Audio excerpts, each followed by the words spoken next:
I think it's crazy I'm the one who they labeled as controversial, and Cardi B is the role model for 12-year-old girls. There's rappers pushing Xanax at the top of the billboard, but if I mention race in a song, I'm scared I'll get killed for it. It's backwards, it's getting exponentially dumb. It's more difficult to get a job than purchase a gun. Eminem used to gay bash and murder his mom, and now he doesn't want fans if they voted for Trump. We're ashamed to be American. You should probably love it, cause you have the right to hate it and not get stoned to death in public. As children we were taught how to walk and talk, but the system wants adults to sit down and shut up. Cancel culture runs the world now, the planet went crazy. Label everything we say as homophobic or racist. If you're white, then you're privileged, guilty by association. All our childhood heroes got Me Too'd or they're rapists. They never freed the slaves. They realized that they don't need to change. They gave us tiny screens, we think we free cause we can't see the cage. They knew that race war would be the game they need to play. For people to big teams, they use the media to feed the flame. Welcome to the show, everybody. Sorry, this is Mahesh. Welcome to our podcast. Today we have Kim Sinton and Guy Harvey. Yes. And they will both do introductions of themselves very briefly, and we'll get started in today's topics. And again, thank you for joining us on the show. All right, let's get started. Whoever wants to go first, go ahead. I'm Kim Sinton. I'm a correspondent. And I don't know what the word to describe me is, but I have an interest in alternative topics and alternative understandings. Right. And alternative understandings of the way our world is structured. Yeah, I'm Guy Harvey, and I have a podcast called Soul Family Chat, and the theme of Soul Family Chat is envisioning new possibilities for a new Earth, and I have conversations with mystics, way showers, and visionaries, and we cover a wide range of topics. This is exciting, guys. Okay, awesome. Thank you for coming on to our show. Let's get started. So I guess some of the topics we talked about going over today was some of the hot stuff in the news. I know we had recently FTX was a big thing with crypto and where that potentially could lead. Then we had the whole FBI story break with Twitter, possible control mechanisms inside the organizations that are controlling the way information flows out to the public, which is a concern. We also talked about possibly getting into voting and how our views on voting, how we see that and where we think it could go, and for Earth, this new Earth that we're talking about. So Kim, I also kind of liked an article that your brother wrote where he said the solution to fake news. Did you see that by Jonathan Sinton? Oh, right. He was sharing about that, and he was talking about the network state and how he's really into the whole network state concept, and how that by using sort of a distributed network state, we can avoid top-down authoritarian control. Right. And it's, me and him have discussed it. It's a lot. It's in theory, it's a good system, and in practice, one would hope that it could work. What do you think about that, Guy? Did you see that article? I have it up here on the screen. No. So can you explain the concept in a nutshell? So he basically wrote, blockchain is not just about cryptocurrency. It's not just proof of work. It's also proof of identity, proof of location, proof of time, knowledge. Videos, facts, ideas can be verified on the central ledger by millions of users with blockchain technology in a way that is far more robust than any centralized source of truth or knowledge, including peer-reviewed journals, are today. Web 3.0 is the solution to the mushroom explosion of distrust happening in our society today.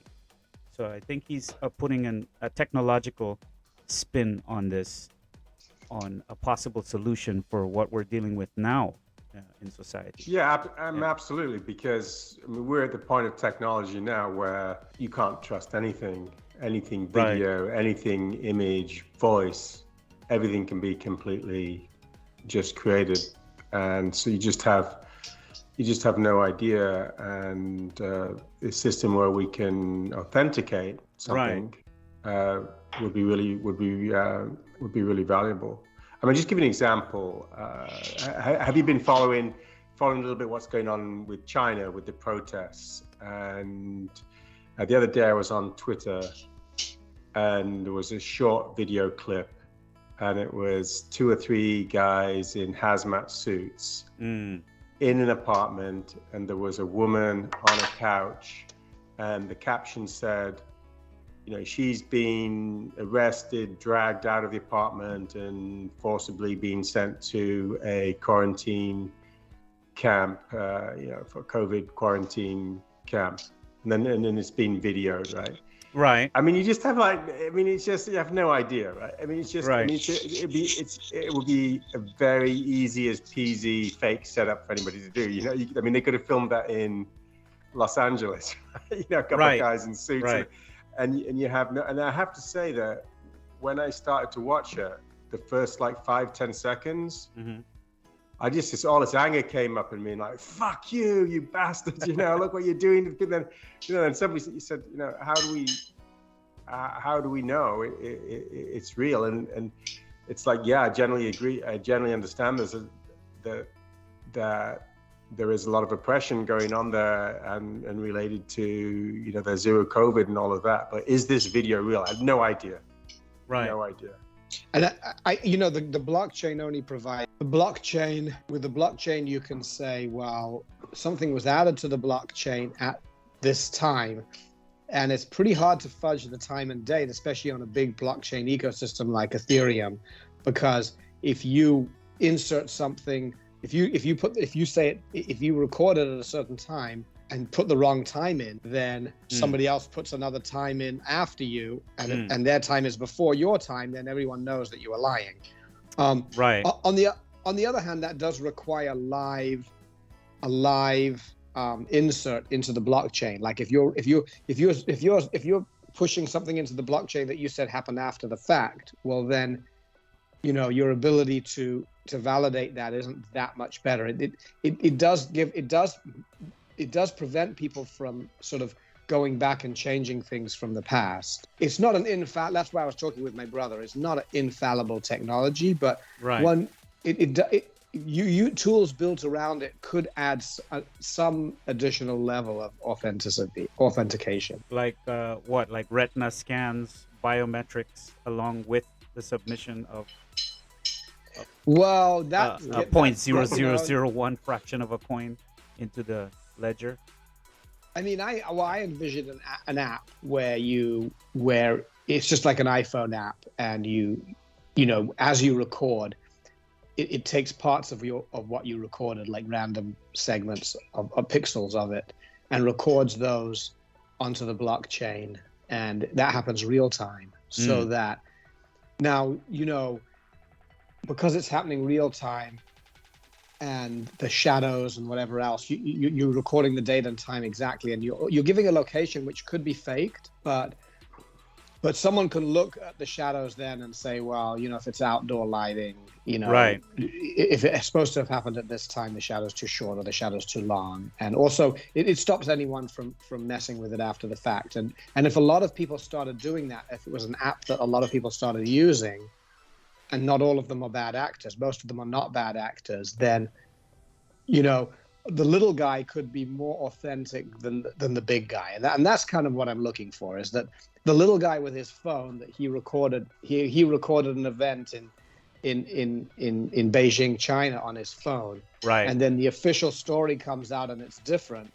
And they say, oh, well, that little guy, what does he matter? He's just this little guy who recorded on his phone. But if it was real time recorded to the blockchain and all the shadows match perfectly, and then people are going to say, well, it's a lot less likely that guy's a fake source.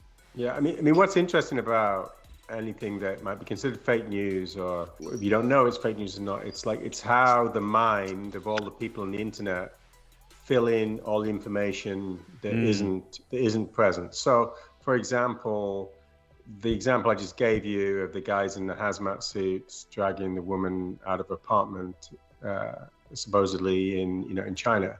Right. So somebody says, well, it's been filmed, therefore it must be fake, because if this was like the Chinese authorities, why would they allow it to be filmed like this and then end up on TikTok or something like that? But right. That's just all imagination, right? It's right. Like there could be 50 other reasons why it's filmed or not filmed, or how it ended up on TikTok. I mean, it's an interesting assumption that it's been filmed, comfortably filmed, therefore it's a setup, because if they were really like doing this nasty, you know, in his apartment, they wouldn't want it filmed, and there was somebody filming it that, you know, be kicking him in or her in. But so much of that with the news is just people filling in the blanks, right? And then conspiracy theory is as guilty as mainstream media, just filling in those blanks with all kinds of things that just get your mind going with the imagination. True. I'm guilty of that big time. I know my mind. Yeah, we all are. Runs wild. It's nature of the mind, right? Yeah. It's nature of the mind. Yeah. It's the child in bed at night, you know, thinking there's a monster under the bed, right? It's you know. But I also don't like that the mainstream idea is that somehow this is wrong or evil or should be treated as that's the part that I am working hard to develop in conversations with people, is that it's normal. Let someone have that conspiracy theory, but talk about it, push through the conversation, discuss all the, you know, because I think the censorship is the problem that bothers me. Like when you look at the way things are being censored or blocked or shunned, that to me was what motivated me to start doing this whole podcasting thing in the first place. Was that, wait a minute, why am I being treated by, you know, everything around me, family, friends, whatever, as if somehow I'm wrong or evil for voicing an opinion or an idea and having a conversation, a debate around it. That was I mean, absolutely. I think one of the big things that everybody should learn is to understand, when they're speaking on any topic, what is a fact and what is a judgment or an opinion. And I did a lot of men's work with the New Warrior group. And when we worked in the circle, when we spoke to other men, you know, first of all, there was some situation we were trying to clear up. We say, what is the data? And when you say, what is the data, you could only state things that are kind of irrefutable by both parties. And then, you know, then there was the judgment. Like, you know, a judgment is, he's an asshole. That's a judgment. It's not, you know, you can't really prove it. It's an opinion. And just give it as sort of an example of that. Let's take 9/11, right? Okay. My ego would say I'm 100% sure that it's an inside job but that could mean a lot of different things anyway. But I have to accept as a human being is that maybe there is a 1% chance or a 0.0001% chance that it's not. And my belief around it is based on, I mean, it's a belief or opinion that's based on maybe research and things that I've read and studied, but my conclusion is still kind of a belief or opinion based on an amount of data that I've seen.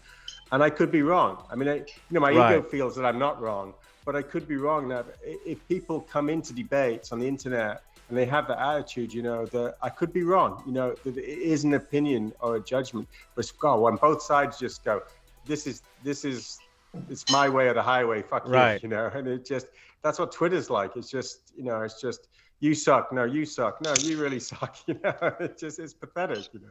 Well, actually, since Elon came on board, I haven't seen that much. I think that has reduced to some extent. I think now I see people engaging more rationally somewhat. Because what we were probably dealing with before, again, opinion, speculation, is probably bots. Right. And they're fueling the you suck, no, you suck, you suck. Right. And kind of trying to steer the public. They're steering that up, right? Whereas as soon as he came in, you started seeing all these conversations and people having full paragraph conversations back and forth. And I'm like, oh, that's what I was aiming for. Okay, I got you.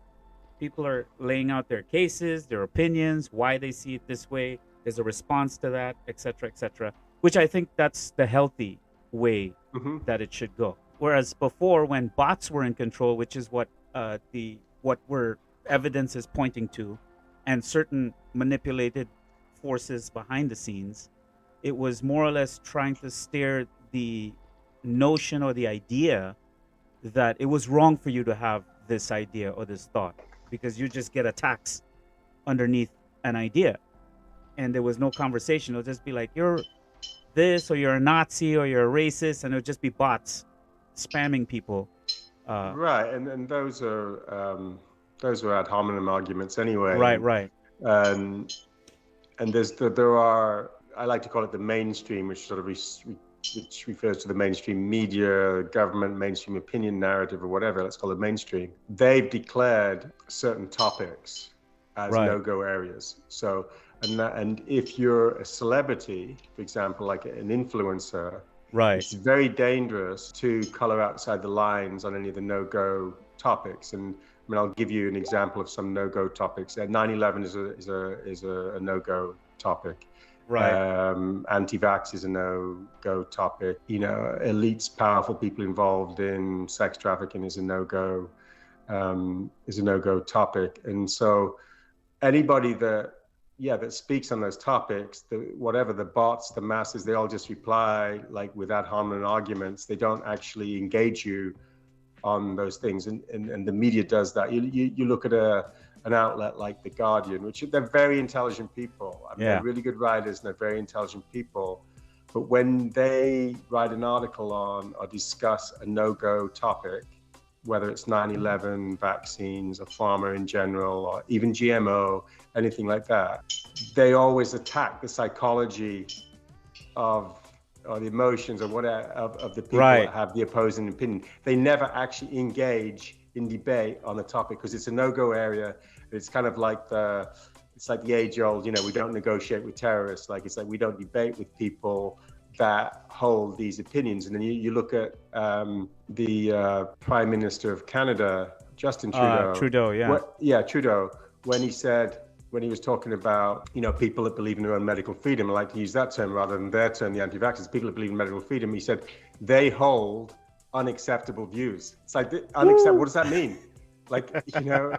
I thought we're a free country, Trudeau. Yeah, that's like thought police. It's like an unacceptable view. So they won't debate those views. Does Canada have the same free speech laws as the United States? Like, yeah, we're a free country, but Canada's not. Well, yeah. Well, I think they are. I think there's certain similarities. Yeah, they have the charter. Yeah. They have the charter, and there's a lot of accusations against Justin Trudeau that he's violated the Canadian charter. Right. The Canadian charter is like the U.S. Bill of Rights. I'm a Canadian citizen, so.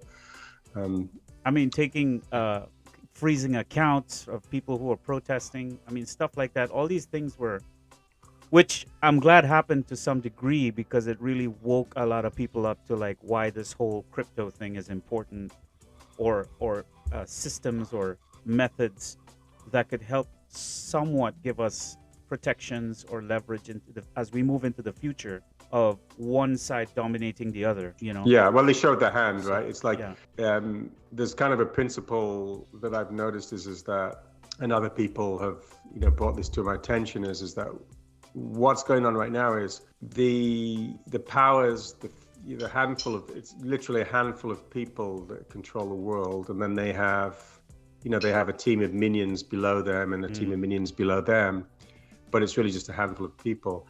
But when the pressure gets so great that they have to make a big play, like, wow, you know, freezing a bank account, a joint bank account of a family, you know, of a couple that has kids, and they're basically starving the kids and things like that. They reveal to the whole world that they're sociopaths, you know, it revealed to the whole world.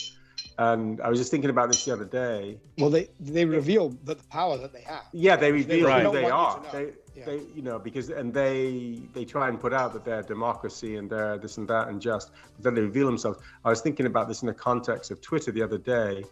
If there is a move to remove Twitter from the Apple App Store or from the Google Store, I think it will wake up a lot of people. You know, how many of those big tech companies are, and then two of them gang together to eliminate one of the other ones. I mean, that would really show the world, you know, what is this relationship with these tech governments and government and censorship. If they take a move like that, because Twitter's not a small thing. Like, correct. If they moved on Twitter, it would wake up a lot of people, and I think they would like to do it, but it was interesting that Tim Cook was kind of hesitant, quick to reply and said, "Oh no, we were never considering that," which is probably like BS. I'm sure they've had meetings about it. Oh no, we were never considering that. But so yeah, they make these moves, and I think the moves against the Canadian truckers woke up people all around the world, and this financial warfare is the next level strategy, of course, and it's the CBDC, the central bank digital currencies, where they have ultimate control. But these are like baby steps of financial warfare, and we've saw it before with the deplatforming. I think with companies having the PayPal shut down and the Visa, MasterCard taken away and things like that. And then, of course, the Amazon server and things like that. But, that's not financial per se, but the PayPal and the Visa, MasterCard. So, I mean, I saw something on Twitter today from MIA. Do you know MIA, the rapper? Yeah, Maya. Right. Maya, yeah, Mia, yeah. So you want to have a look at her tweet today, what's happening to her, and it'll kind of blow your mind. But it's just look it up. It's one of her recent tweets today. It's really worth reading. It's Kim, do you want to go ahead and say something while he's looking it up? Sure. I was going to say, that brings us into the whole FTX topics. Was FTX a whole op from the beginning with the intention of discrediting crypto, or at least digital currency that's not controlled the way they want it to be controlled, So I just know what, maybe after the Mia thing, we can just, see. Yeah, of course. I mean, it sends a message to people that it's not safe, right? Right. And then, how deep does that rabbit hole go? Was FTX founded, just as a fun thing and, with fairly reasonable intentions, and then he got compromised, or was him and his girlfriend kind of, were they compromised right from the beginning?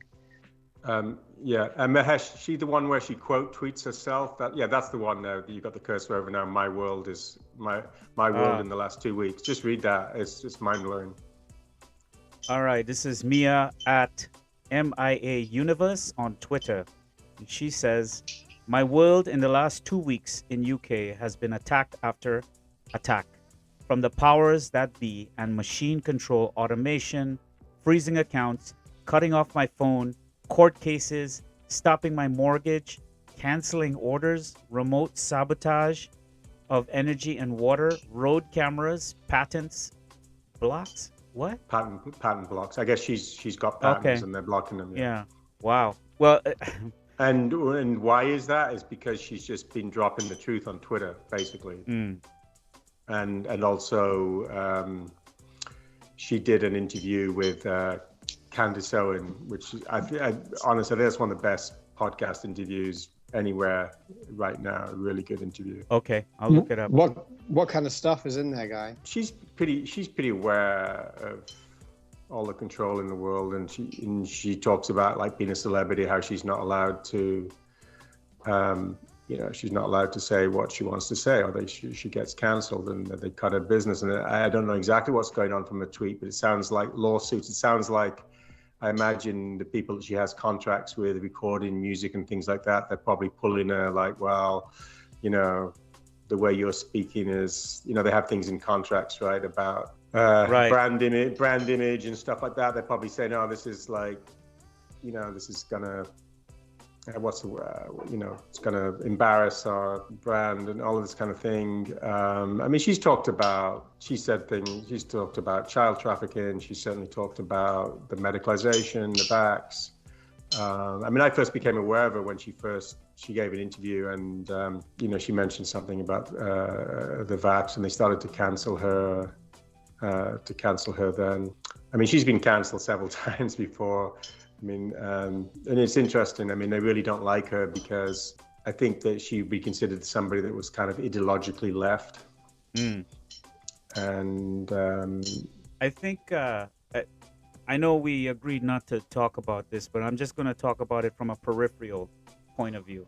Yeah, and sure. That is, my suspicion, if you want to say conspiracy view of that, is that that was actually a setup in the sense that, and this is what I think, based on how this whole thing played out with what the final one being with Alex Jones, was that he was sent in like a Trojan horse, almost to put a stigma around anyone having conversations like this, so that his you get what I'm could saying? be. Like, at Yeah, least and that's with, what it looked like to me, because and with now, with the mask making him look really insane and all of that, you know. yeah, it, because now when I go and look at what the mainstream is reporting, they're saying that he has rallied the right to be anti-Semitic, which they're making a correlation in the mainstream, right? They're basically telling people, hey, by the way, Kanye has rallied that entire movement, so now they're tainted. Now they are Kanye in terms of, because I'm watching it. I'm watching the news clips unfold, and I'm like, oh, so now. And I always felt Alex Jones was the same way. I know a lot of people think he has certain amount of credibility, but I felt that his stuff was pretty far out.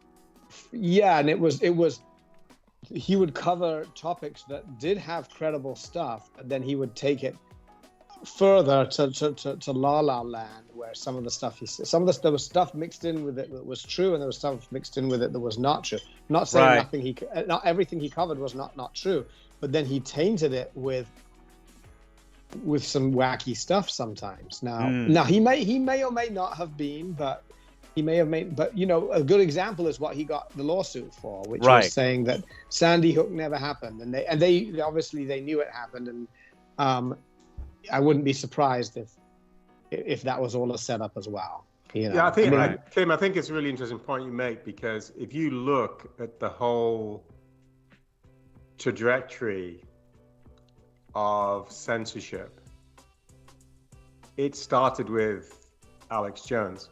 And I think Glenn Greenwald is probably the best journalist in the world right now on this topic, you know, on censorship. And he said back then, he said, yeah, they're just going to start with him because everybody can agree that he's a wacko and he's extreme, and everybody's going to accept that. And then they go with then they go with somebody just a little bit less extreme, and then a little bit less, and they work their way, right? They work their way down until they could just take anybody out, like just take anybody, deplatform anybody. But it's interesting that they started with him, because it was like they could get a fairly wide consensus that he was a bad actor, and it's okay, you know, to take him out. And so taking him out, that legitimized the deplatforming, and we've seen it get, you know, progressively worse. And of course, you know, we see Elon Musk coming in now and standing against that tide, which is kind of fascinating. And like you said, it's really different on Twitter. I mean, I remember when they removed all the MAGA and QAnon people from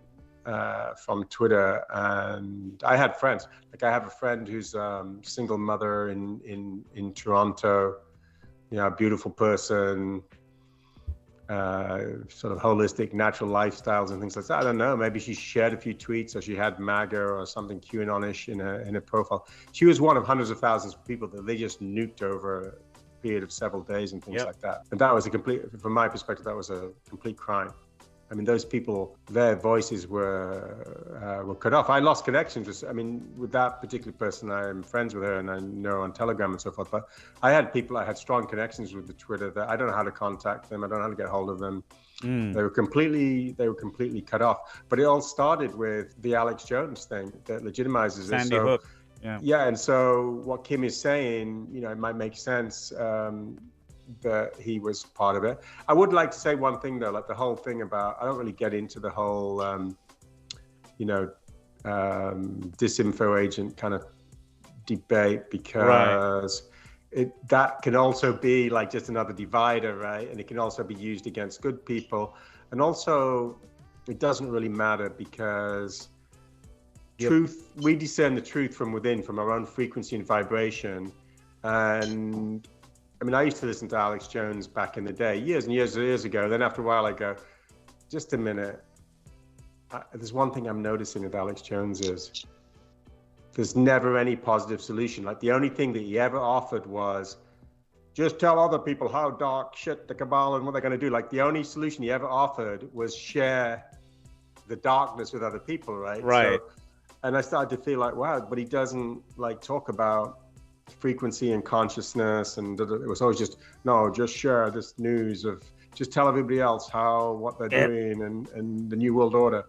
So my own discernment and frequency said, it's not good for me to expose myself to this content, too much or all the time and things like that. But what I did listen to, it was part of my education and part of my waking up and things like that. So it's like that with everybody. People that are of high frequency and highly discerning, it doesn't matter if they're exposed to disinfo agents, because they can kind of sift internally.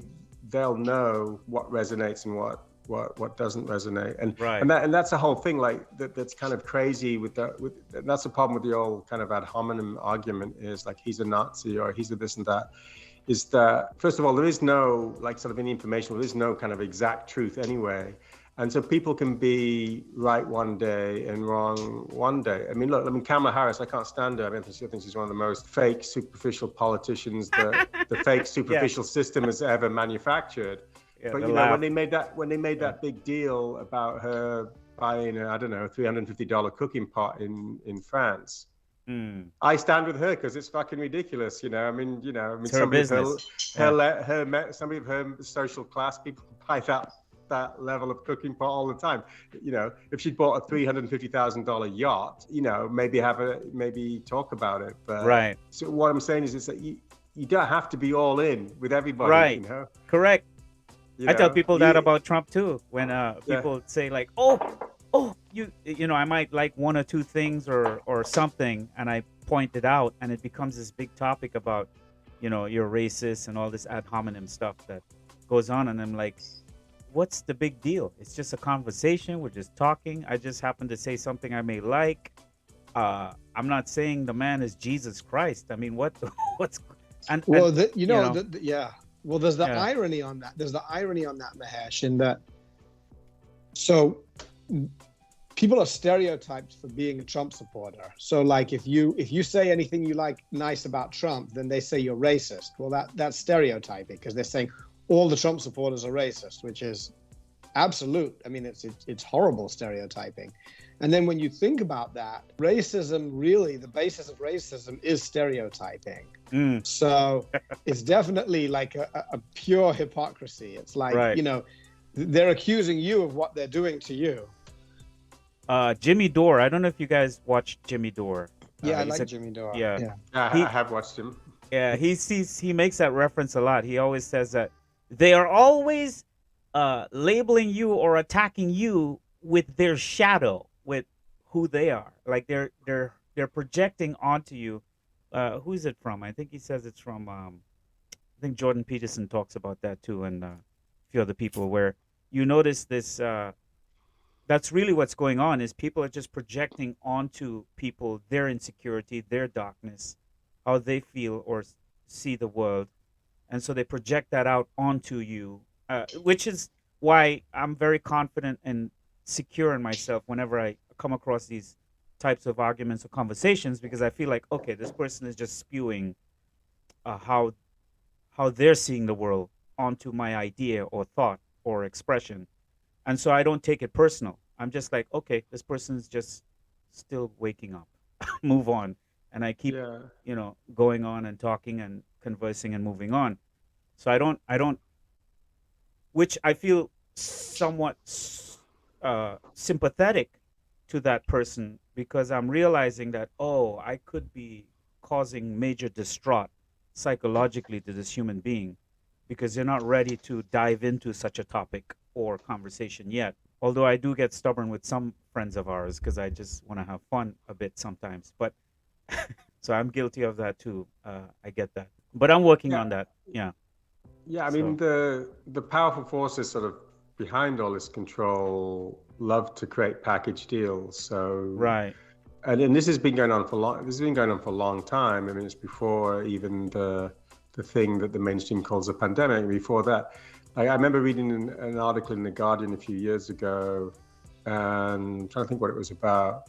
Might have been about GMOs, but like they would say people against GMOs, they'd package people that are against GMOs with flat earthers. Oh.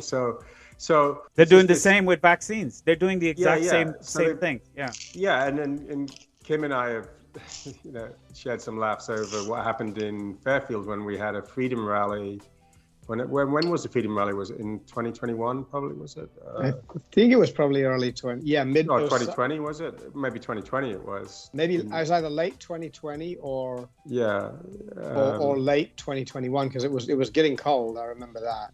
Yeah, so I mean, there were different themes, but one of the themes was medical freedom, which was one of the main reasons I attended the rally. But I mean, locals on Facebook were getting saying like they're all white supremacists.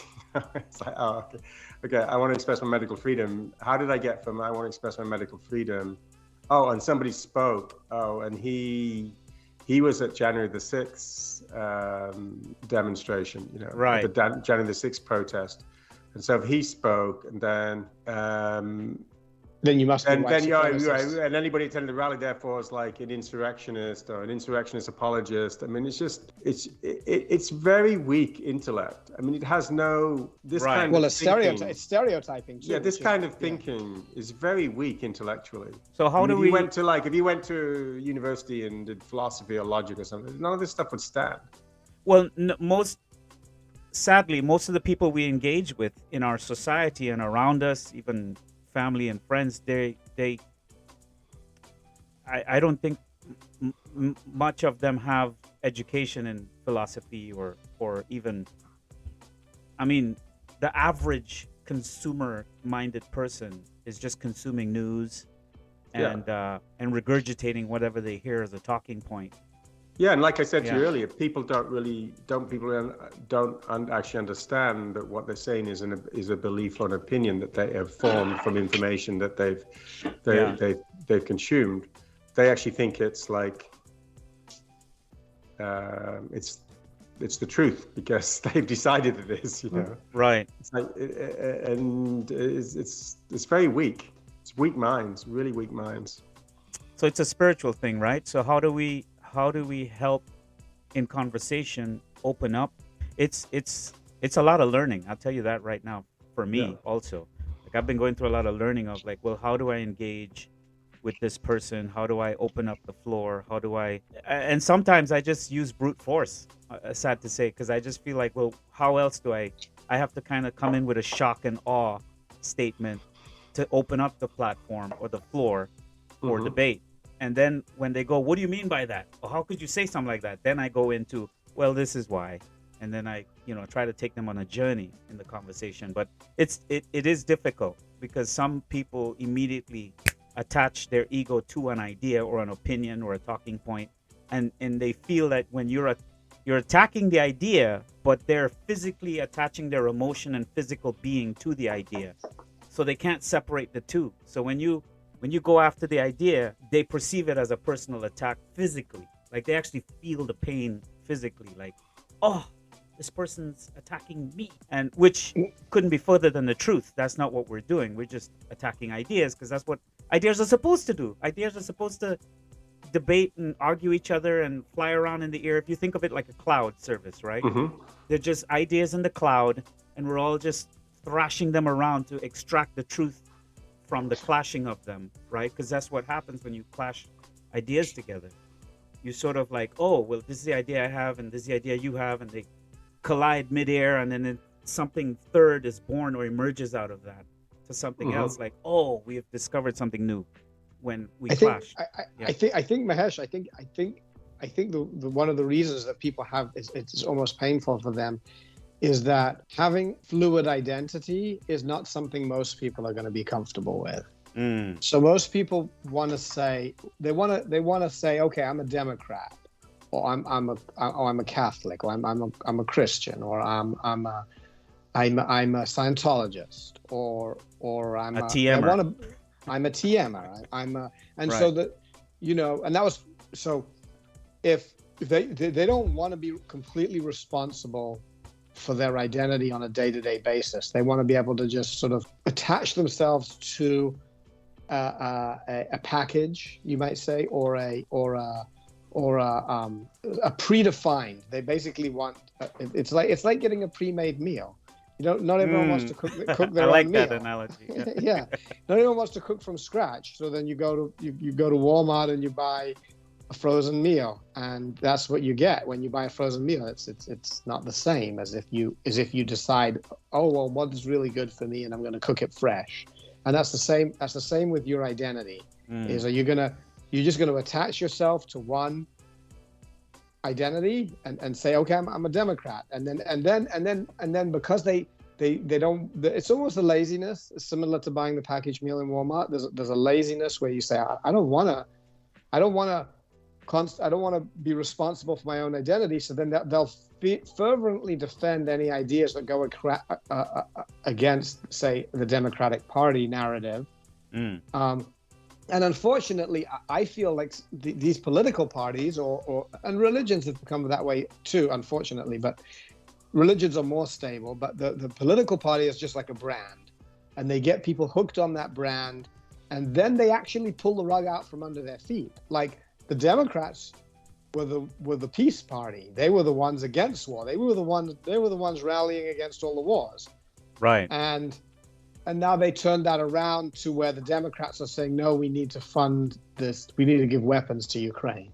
And that to me, they pulled people got hooked on the brand. They got hooked on the Democratic brand, and then they switched it around on them, and because they saw that once people are associating their identity with that brand, then it gives them a tool to manipulate people. That's what I think. Exciting times. Yeah. Times. Yeah. I mean, sometimes I just like to disrupt people's thought patterns. For example, if they try and corner me into, are you a Democrat, a Republican, right or left? I said, well, no, I consider both political parties to be terrorist organizations. And then it just, it just scrambles the brain. It usually ends the conversation, but it's like, it's just letting him know, no, I'm not playing. I'm not playing in your mind control paradigm. Universe. Right. Yeah, the paradigm that's been created for you. Well, that's what came. One of the topics we were going to talk about was voting, and that brings it back to voting. Where when I couldn't vote at the time, but I was considering voting third party. My friends were, if you've been Democrat and then you switch to Republican, they'll sort of accept that. But if you're going to vote third party, that's going to upset people more. I think that upsets people more than almost anything, because it's like it's out of the box. It's like you're doing something different that doesn't fit the normal. You're not. They don't know how to place you because they don't really understand. Can you tell that story, Kim, about you? Just that sort of the dialogue you had when you said, like. Oh, with the lesser of two evils. Oh, yeah. Can you share that story? I was on Facebook, and this was during the Hillary Trump, warm up to the election, and people kept saying, "Oh, you got to vote for the lesser of two evils, And at the time, I was very sold on the Green Party and Jill Stein. Right. And I kept saying Jill Stein, and I support the Green Party. And I actually do still think Jill Stein has a lot of good qualities to her. But at that time, eventually people just kept pushing me, saying, "No, you got to stand for one or the other. You can't. You got to choose the lesser of two evils because the alternative is so bad." And eventually I said, "Well, you're right. The alternative, Hillary is so bad that if I had to choose between the lesser of two evils, I'd choose Trump." And then they're like, "No, Kim," it was on writing on Facebook. They're like, "No, Kim, don't do it." How could you? It's almost like that girl the girl who when Trump won, and she's like, "No!" I remember. That meme went viral. Yeah. Yeah. There's another meme with two planes dropping bombs, and one says Republican, and it's just a regular C-130 dropping bombs, no markings. And then the second plane shows like a LGBTQ flag and BLM flag all stickered on the plane, and it's still dropping bombs. So it's kind of like proving the point, like one is just a virtuous. Yeah. There's identity politics. There's another meme where there's kind of a couple and they're sort of in the mountains, the sort of desert, sort of Afghanistan-looking mountains, and you see the cruise missiles coming in, and the woman says to the man, she said, "God, I feel so honored that these bombs are being sent for the first time by a woman." I think it's when they appointed a woman, as the Secretary of Defense. They were so honored with it's historic that we're being bombed by a woman for the first time. And so I made a video, I don't know, a couple of weeks ago.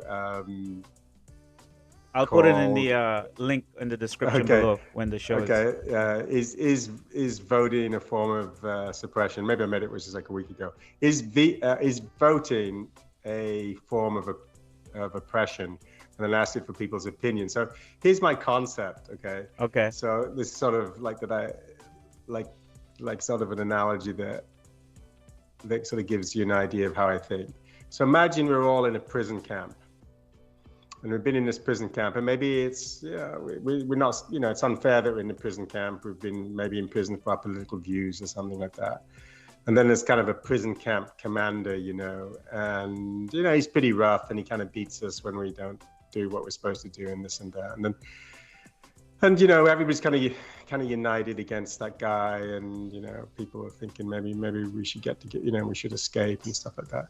But then the directors of the prison camp, they come along and they go, we decided we're going to allow you to vote on who's going to be your prison camp commander. And then and there's going to be two, you've got two choices, and then there's two candidates for the prison camp commander, and then they maybe they have a different program. The one guy says, "Look, we'll beat you 10 times a day if you don't do your work," and the other one says, we're only going to beat you 7 times a day, and we're going to do this. And so then, but you're still getting beat. And everybody in the camp starts discussing it. Well, so we go for 7 or 10, A or candidate B, and then they start to fight, and they're divided, and then everybody forgets about what we really need to do is all work together and get together and break out of the camp, right? So that's my kind of analogy. I mean, I'm in my 60s now, so I've been on this planet for a few decades, and so I've seen all kinds of cycles of democracy and different parties and things like that. But still, it's my belief that still a few families, a handful of people control the world in their interests. All those elections and all this democracy hasn't changed that. I mean, some things have changed, of course. So, the question is, is voting worth it? And is it when you vote, are you consenting to? Because when you vote, you're kind of saying, the part of the thing about, have elections been stolen, not stolen? That people say, they don't accept the result. Part of the democracy is you're supposed to accept the result, which is part of the problem right now, because neither side will accept the other the result anymore. Correct. But so the idea is that you accept the result. So that is definitely consent. You're saying, hey, whoever gets in, I accept the results. It's like an agreement to be ruled by whoever comes in, and of course we see it goes back and forth. And you look at the main things, like I was saying to Kim earlier today, you look at the support for wars and things like that. For me, if you want to identify which politicians are corrupt and which are the very, very few that are not, just look at their record on voting for wars, because they'll be divergent ideologic and all kinds of things, and identity politics and all this. When it comes down to sending 100 billion to bomb the shit out of some people in another country, 95% of them are all on board all the time, always, both political parties. Yep. So you can see those kind of things. So, and also so this is the point.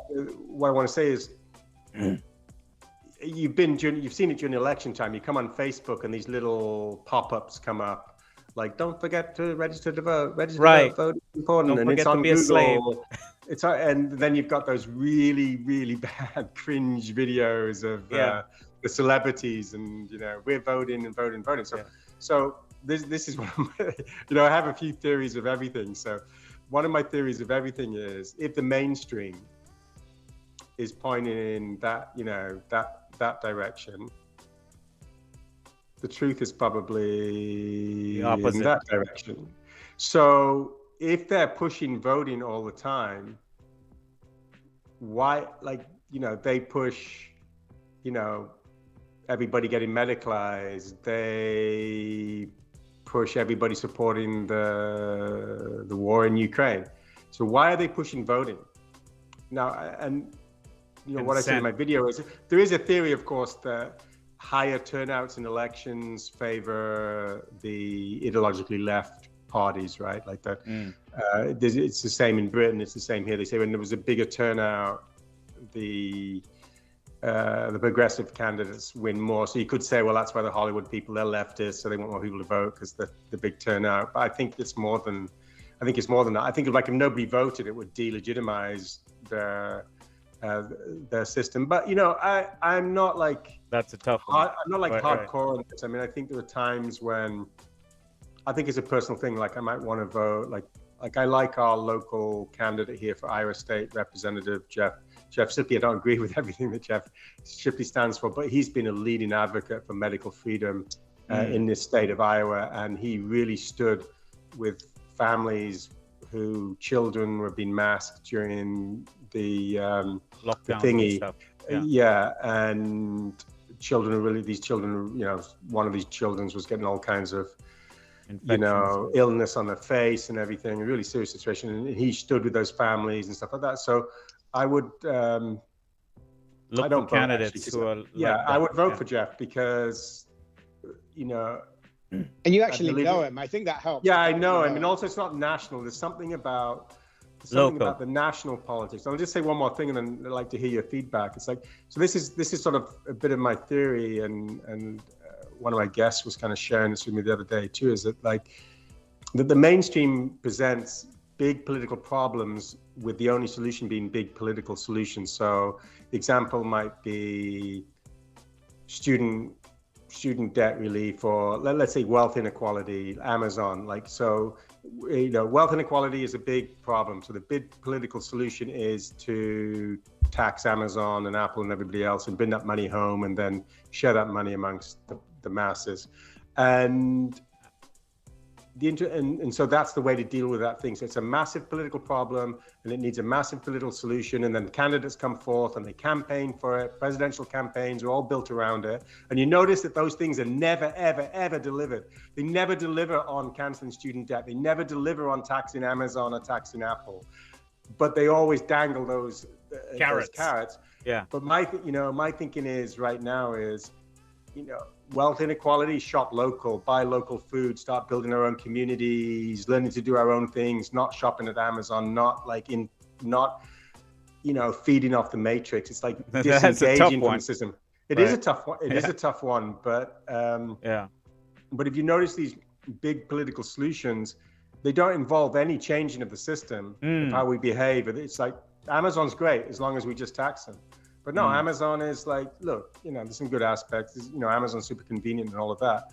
But, you live in where I live, you're a small town. You see Walmart and Amazon, they've wiped out the local stores, the local community, small business. Right. So just taxing them is just like, It's like voting. It's like, it's the same kind of concept. It's like, we'll tax them and then it's okay. Yeah, and then they continue to do what they're doing, which is accumulate. Which is like, if you look at during the pandemic, how much bigger did Amazon and Walmart get during the pandemic? How much did they grow? So that's the problem, that they're accumulating. That they're massive monopolies and stuff. Anyway, those are a few thoughts. Right.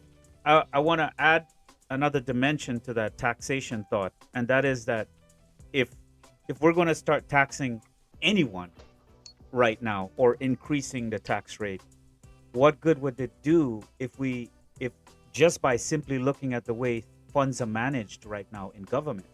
It's like you could tax 100% and it still won't be enough money for human beings who are managing that money, because it just seems like what the government does, and when I was in the military I saw this, there is this thing where they give you a certain allotment or budget every year for whatever department, and there was a season we had to go out into an empty field and put all this C4 and explosives in a hole and just blow it up, just boom, get rid of it. And I would ask my commander, like, why are we just getting rid of good ammunition? We're not even, like, there's no war or anything. We're just putting in a hole, covering with dirt, and then pulling a thing and blowing it up. And he says, I have to dispense all ammunition, all basically all expense, so that next year when I get budget allocated to my department, I get the same amount or more. So there's this whole thing where they have to continually spend money. Like, they can't save. Like, there's no incentive to save in the government. Like, that's it's pretty criminal when there's people who are, you know, working at Walmart and you know, scraping by and right. living kind of in poverty, and then there's just money being wasted where you're putting ammunition. Ammunition's very expensive in a hole. It is. Yeah. Yeah. You know? Yeah, I mean, I guess my point is I pulled the thing myself. I cut my finger, the ring broke, but I'm the one who did it, taxpayers, just so you know. I'm sorry. Wow. Is that a military It's secret? you, Mahesh. We figured them out. I'm sorry. Is that a military secret you just gave away? Or? Probably. I don't know. We'll find out if somebody knocks on my door later. Yeah. But, So no, but all government. What I'm saying about relating to this. voting is that this whole matrix of information and the news and voting and politics, it's all got us externally voted. I mean, what the system really doesn't want us doing is growing our own food, connecting in communities, sharing, learning to trade without money, all kinds of things. And so, like, politics, it's like, I call it like the political entertainment complex, though. It's a little bit more than entertainment, but it's kind of, that's how it's served up to us. But it's a similar effect. It's just like, you know, you just spend your life watching movies and Netflix, you spend your life in politics. It just ties us all up in knots and it divides everybody. But what we really need to be doing is building our local communities and decentralization. And I think the national politics and voting for national politics maintains the idea, the concept that the big problems can only be solved by centralized power. And if you look at the nefarious things that are coming through, like this thing that we had for the last couple of years and the lockdowns and all of that, like one of the big things was, this is a global problem, so the only people that can solve this are transnational organizations like WHO and the United Nations, and you see now the governments are actually signing bills, you know, kind of giving their power up to those people. And you're going to see the same thing now with the climate change. It's like, this is a global problem, and it can only be solved by global cooperation. And luckily, we've got this wonderful organization called like the WF, and we've got this wonderful organization called the United Nations that's got all the ideas and solution. So it's getting people to give up their power to national government. First, it was to get people to give up their power to national governments, but now it's to get people to give up their power to transnational government. And that's what they call it, a new world order. NWO. Yeah, you know, there was a funny thing on YouTube the other day. There was actually this was like a real clip from like a press conference or some kind of panel discussion at one of those international conferences where all the G30 leaders were meeting, and they were talking about it was Klaus Schwab and some of those other goons, and they're actually saying something like, well, we really need to establish a new world order. And it was on YouTube, and YouTube actually put up their fake news warning saying the New World Order is a conspiracy theory, but it was the actual guys. It was actually world leaders saying we need a New World Order, and YouTube was saying, no, this is like a conspiracy theory. That's how, you know. It's laughable now. They're doing that with everything now, even on Facebook. Like it'll be from the sources, credible sources, and they would put a disclaimer underneath, and you're like, guys, what are you doing? Like, you know. But sadly, there are people out there who are clicking on that link and going, see, they said it's fake. You know. Yeah. Well, I think there's a lot more awake people than we realize. The Twitter files prove that. Twitter files, the dump, proves that they know there was a surge or influx of people waking up, that they had to act quickly and decisively to try and stifle that and make people think they were in the minority when it couldn't be further than the truth. We were actually in the majority. And even within my own life, when I was out traveling and talking and meeting people and having discussions, I would notice that the percentage, which is ironic because the people in my blood family were against me. And then out in public with strangers, I had more of a like, hey man, yeah, keep doing what you do. Thanks. Yeah. You know, like, yeah, man, I'm thinking the same thing, but I'm afraid to say it. Or I'm afraid because it could affect my job, or it could affect the circles that are. So there was this false feeling that we're in the minority precisely because they were controlling content in the way people. And that's why the mainstream and the blue checkmark army are absolutely freaking out, because they've been in a protected bubble, right? It's like being in a fight and the person they're fighting with, somebody tied, one of their hands behind their back. Right. And they thought they're all powerful because they're beating up on this guy with one arm, right? But actually, it was artificially held back, and now they can't even handle that they're in an environment that might be like 50-50, because they were in an environment that was like 70-30. Because I knew, I have friends that lost thousands of followers when they took out, the MAGA, QAnon, and all of that around the last election time. Even just so you know, not everybody's aware of this, but I was sort of very active in the niche of Twitter, sort of what they call spiritual Twitter or awakening Twitter. And they shadow banned a lot of us, and we weren't really doing much political stuff, but more like kind of awakening truth and stuff like that. And I have friends that I would see, they would have 20,000 followers, 30,000 followers, and they would get, maybe 100 likes on a tweet or something like that. And then over time, you start to see, wow, they only get like 10 likes on a tweet. And they were throttling all kinds of stuff. Oh, big time. Facebook as well. YouTube also, I discovered, is also shadow banning me. I'm wondering, like, I just saw a big fall off recently on YouTube, and I just wonder if they did, they did something, or maybe, Well, you probably showed up in some.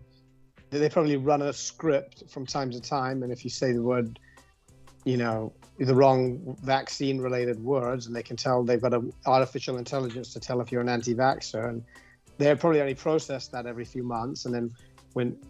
Then they adjusted the algorithm, and you fell off. You were no longer what they wanted to promote, so they shadow banned you. Going back to the voting thing.